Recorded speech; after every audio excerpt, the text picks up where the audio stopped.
Selamat berjumpa kembali sahabat Sekar yang terkasih di dalam rangka gereja memberikan panduan pertolongan agar bisa bersatu bersama secara kolektif di dalam lingkup GKI Jatinegara.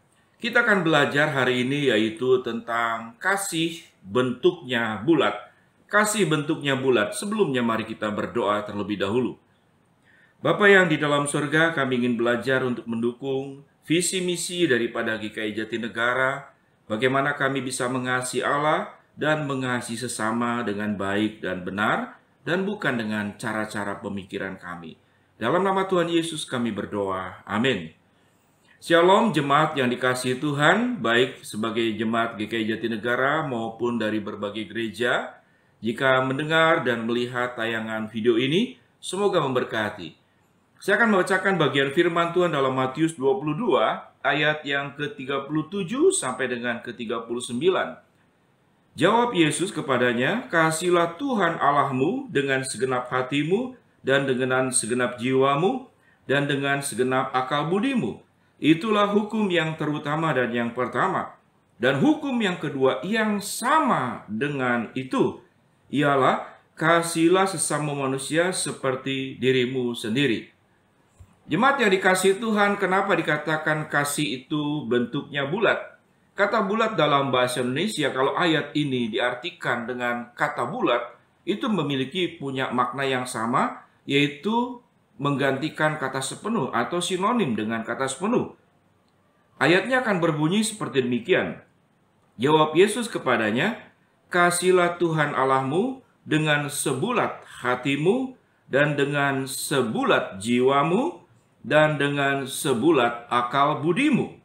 Dan hukum yang kedua yang sama dengan itu ialah kasihilah sesama manusia seperti dirimu sendiri."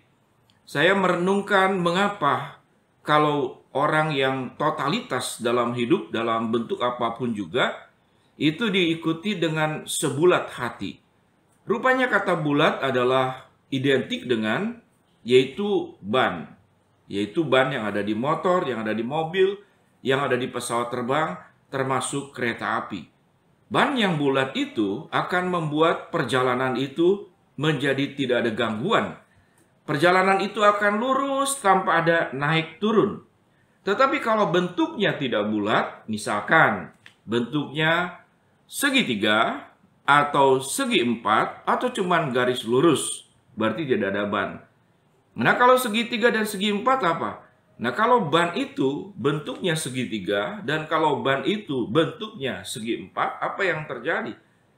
Perjalanan tidak akan berjalan dengan baik dan normal.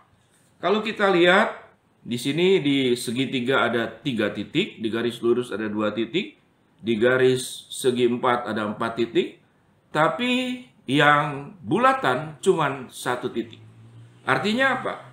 Artinya, kalau tidak bulat hati berarti ada kepentingan. Kalau dalam segitiga ada 3 kelompok orang, seperti yang dalam 1 Korintus ada golongan Apolos, ada golongan Paulus, ada yang menyebut golongan Kristus. Kalau 4 titik berarti ada 4 kelompok dan ada 4 kepentingan. Kalau garis lurus berarti ada 2 kelompok dengan 2 kepentingan. Tetapi kalau bulat itu hanya ada 1 titik, hanya ada 1 pusat. Artinya apa? Dalam rangka mengasihi, motivasi yang terutama bukan buat kelompok.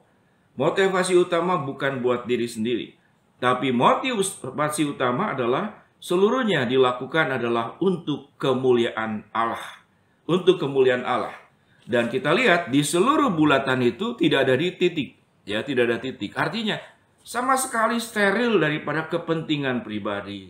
Sama sekali steril untuk kepentingan kelompok. Dan semata-mata semuanya adalah untuk kemuliaan Tuhan. Demikian juga di dalam pelayanan, di dalam kehidupan pribadi, berumah tangga, dalam pekerjaan.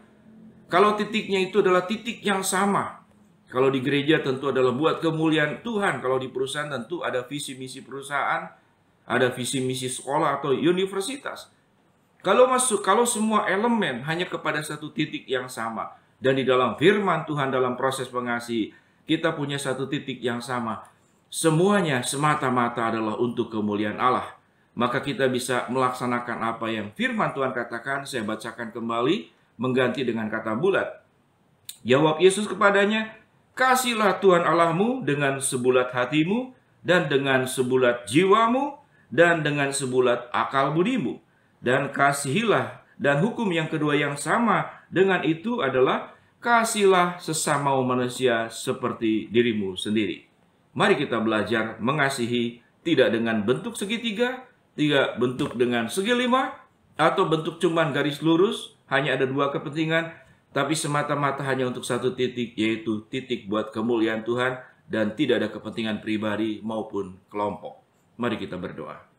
Bapa yang di dalam surga, terima kasih untuk perenungan firman Allah yang memberikan kepada kami sebuah pemahaman, refleksi diri yang baik, bahwa kami mengasihi Tuhan, mengasihi sesama, semuanya hanya buat kemuliaan Tuhan, bukan buat kepentingan pribadi atau kepentingan kelompok. Dalam nama Tuhan Yesus kami berdoa. Amin. Shalom, sahabat Sekar yang dikasihi Tuhan, semoga memberkati renungan ini. Amin.